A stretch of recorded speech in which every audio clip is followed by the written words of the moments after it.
Hi, my name is Himanshika. On behalf of my group, I am pleased to present our analysis of sustainability tourism practices at WOMAD Australia. WOMAD is a world-renowned festival celebrating music, arts, and dance. But beyond its cultural value, it also has an important role to play in sustainability. In this presentation, we will talk you through WOMAD's sustainability achievements, identify gaps in the approach, and suggest strategies to strengthen its position as a sustainable tourism operation. The goal is to show how we can balance environmental protection and social inclusivity and economic resilience while remaining a leading global festival. Now we will talk about the executive summary of our presentation in the next slide. This slide provides a quick overview of our entire presentation. WOMED Australia has been successful in promoting cultural engagement and creating a vibrant platform for diverse communities environmentally. The festival has already taken steps to reduce its impact by using renewable energy and promoting waste reduction economically. It generates significant revenue, supports local business, and creates seasonal employment opportunities. However, there are still challenges, particularly in environmental management such as high energy use and limited recycling, and its economic dimensions, where Woman heavily relies on ticket sales. Our recommendation aim to close these gaps and build a stronger, more sustainable foundation for Woman's future. And in the next slide, I will do the introduction of our presentation. To begin, let's define what sustainable tourism really means. Sustainable tourism is about balancing three interconnected areas: environmental protection, culture and social respect, and economic development. It ensures the tourism benefits both present and future generations. For our project, we evaluated Women Australia's sustainability practices by applying theoretical frameworks and such as the triple bottom lines and stakeholders theory and the sustainable event management model. Our main goal was to identify women's strength and weakness, highlight sustainability gaps, and propose practical strategies to improve performance. This analysis is not just about women, it also provides insights into how large scale festivals can align with global sustainability goals. And for the next slide, Athar will take over. Thank you, Imanchi. Hi, my name is Athar Pattas, and I'll be continuing the presentation with strategic diagnosis. The strategic diagnosis of WOMAD in all three major areas of sustainable tourism, which are environmental, social, and economical. So first, we'll start talking about the environmental strategic diagnosis. From an environmental perspective, WOMAD has introduced renewable energy to power stages and the facilities that are provided within the events, which is a very positive step. The festival also provide recycling stations, uh, which which takes measures to reduce the water usage, and by installing efficient taps and the sanitation systems in the events.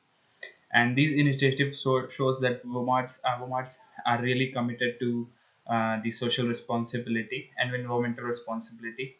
However, the challenge remains: energy usage is very high during the peak season time, and the all the waste that is produced ultimately goes to the landfill.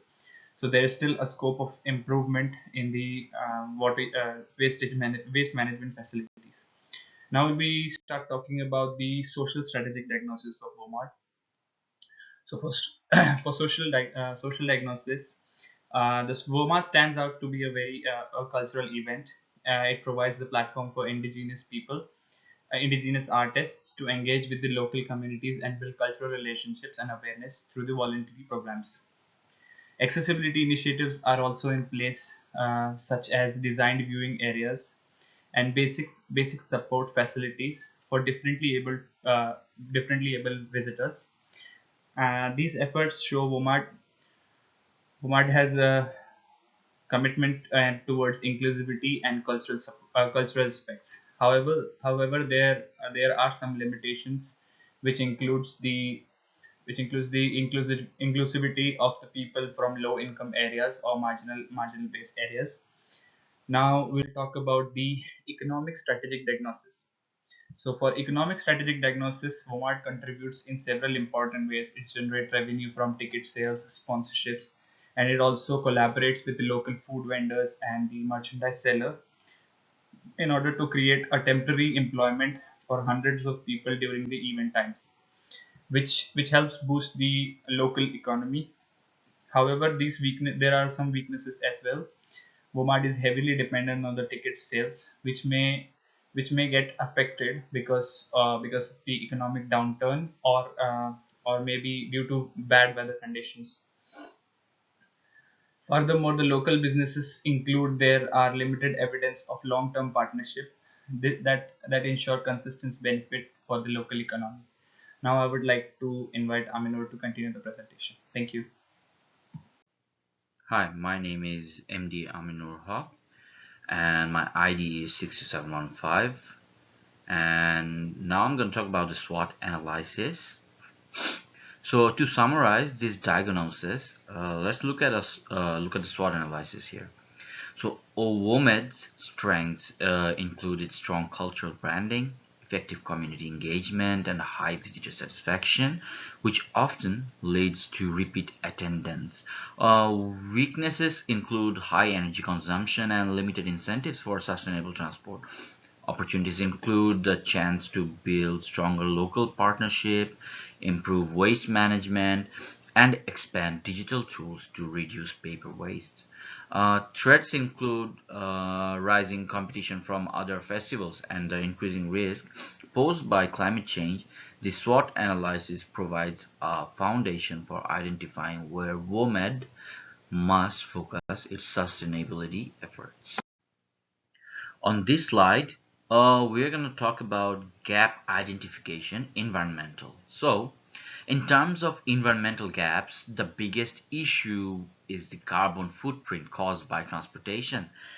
Many visitors rely on private cars and there are limited incentives to use public transport. This significantly increases greenhouse gas emission. Additionally, while recycling stations exist, recycling rates are low and biodegradable materials are not fully utilized.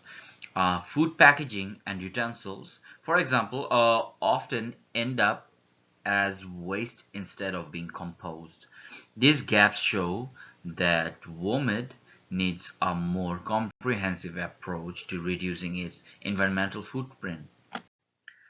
So now we're going to talk about social and economic side of gap identification. So, socially, women has not yet maximized engagement with marginalized communities.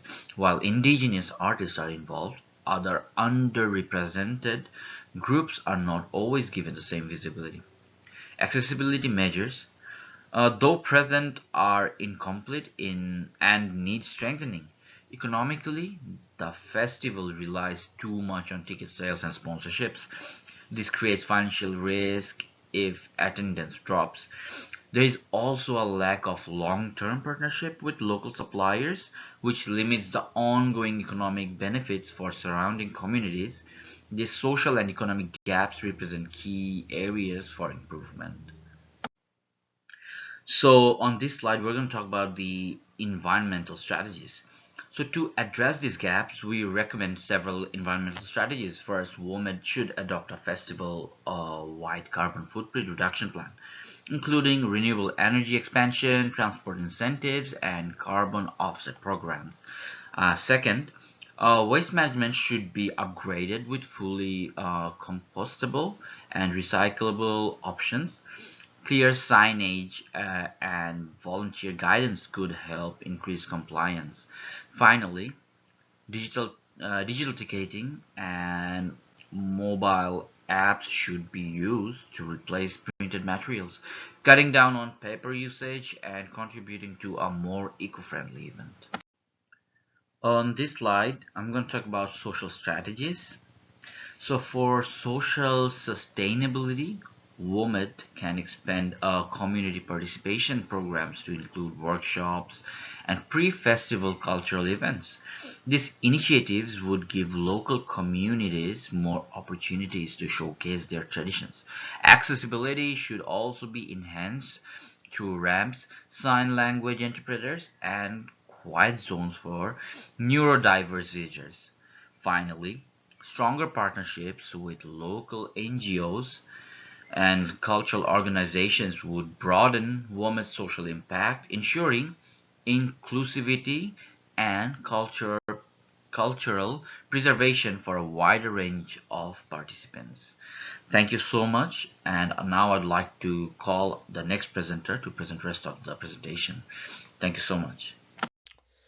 Hello everyone, my name is Pemba Sherpa and my student ID is 62688, and today I'm going to talk about the economical strategies.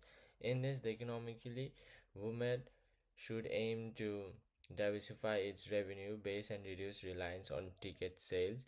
On one way is to establish long-term contracts with local suppliers, ensuring ongoing benefits for the local economy. Another is to introduce dynamic pricing and membership programs to stabilize revenue streams and encourage visitor loyalty. Finally, women would create merchandise in collaboration with local artisans. This not only generates additional income but also promotes local culture and craftsmanship. And we're gonna talk about the next slide. In this, we got a full implementation plan where the implementation plan is phased to ensure practical execution. In the environmental area, installing solar powered systems and launching recycling awareness campaigns could be done within 6 months. Social initiatives such as workshops and accessibility training can be launched within 2 to 3 months before each festival. Economic strategies like supplier partnership and merchandising programs can be developed and signed off at least 3 months prior. Each step requires coordination between women organizers, local stakeholders, and volunteers. Clear timelines and responsibilities will ensure success. And in the next slide, we're gonna see monitoring and evaluation. In this, monitoring progress is essential. Women should set clear KPIs such as the percentage reduction in carbon emissions, waste diversion rates, and level of stakeholder satisfaction. Visitor survey and social media feedback will also provide valuable insights into the festival experience. Annual sustainability reports should be published to maintain accountability and transparency. This reporting will not only improve practices year by year but also enhance women's reputation as a responsible and sustainable festival. And now we're going to talk about the conclusion. In this slide, Women Australia has made great strides in sustainability, especially in cultural and community engagement. However, there are still gaps in environmental and economical areas that must be addressed. Our recommendation could offer a roadmap for balanced, sustainable growth guided by the global best practices and theoretical frameworks. By implementing these strategies, women can strengthen its reputation, increase stakeholder satisfaction, and set a benchmark for sustainable tourism event worldwide. This video movement not just a celebration of culture and music, but also a model for how festivals can contribute positively to society and the environment. And at the last, I would like to thank you everyone and have a great day.